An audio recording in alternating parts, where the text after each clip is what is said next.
It was just as Gege had described it. Faded, shuttered windows and door, a huge caper bush in front, with some smaller shrubs of touch-me-not, the small wild cucumber that squirts seeds into the air if you touch it with the tip of a stick, a collapsed wicker chair turned upside down, an old zinc bucket, eaten up by rust and now useless. Grass had overgrown everything else. It all conspired to give the impression that the place had been uninhabited for years, but this appearance was deceptive, and experience had made Montalbano too savvy to be fooled. In fact, he was convinced somebody was eyeing him from inside the cottage, trying to guess his intentions from the moves he would make. He stopped 3 steps away from the front of the house, took off his jacket, and hung it from the branch of the olive tree so they could see he wasn't armed. Then he called out, without raising his voice much, like a friend come to visit a friend. "Hey! Anybody home?"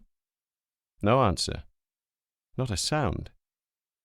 Montalbano pulled a lighter and a packet of cigarettes from his trouser pocket, put a cigarette in his mouth, and lit it, turning round halfway to shelter himself from the wind. That way, whoever was inside the house could examine him from behind, having already examined him from the front. He took 2 puffs, then went to the door and knocked with his fist, hard enough to hurt his knuckles on the crusts of paint on the wood. "Is there anyone here?" he asked again. He was ready for anything except the calm, ironic voice that surprised him from behind. "Sure there is. Over here." It had all started with a phone call. "Hello? Hello, Montalbano! Salvuzzo! It's me, Gege!" "I know it's you. Calm down. How are you, my little honey-eyed orange blossom?" "I'm fine." "Working the mouth hard these days? Been perfecting your blowjob techniques?" "Come on, Salvo. Don't start with your usual faggot stuff. You know damn well that I don't work myself. I only make other mouths work for me." "But aren't you the instructor? Aren't you the one who teaches your multicoloured assortment of whores how to hold their lips and how hard to suck?" "Salvo, even if what you're saying was true, they'd be the ones teaching me. They come to me at age 10 already well trained, and at 15 they're top-of-the-line professionals. I've got a little Albanian 14-year-old. You're trying to sell me your merchandise now." "Listen, I got no time to fuck around.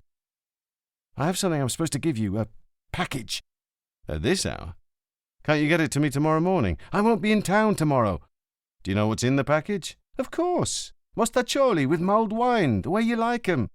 My sister Marianina made them just for you." "How's Marianina doing with her eyes?" "Much better. They work miracles in Barcelona." "They also write good books in Barcelona." "What's that?" "Never mind. Just talking to myself. Where do you want to meet?" "The usual place. In an hour."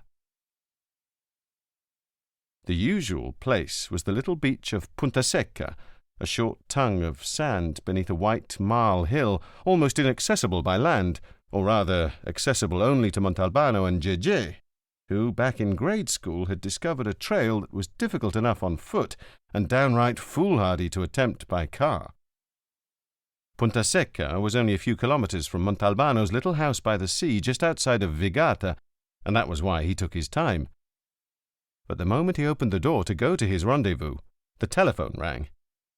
"Hi, darling, it's me. Right on time. How did things go today?"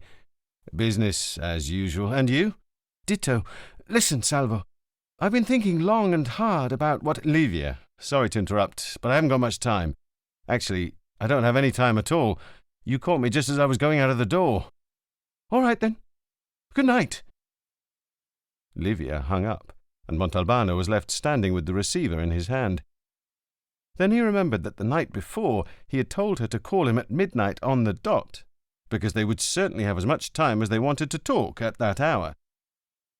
He couldn't decide whether to call Livia back right then, or when he returned, after his meeting with Gege. With a pang of remorse, he put the receiver down and went out.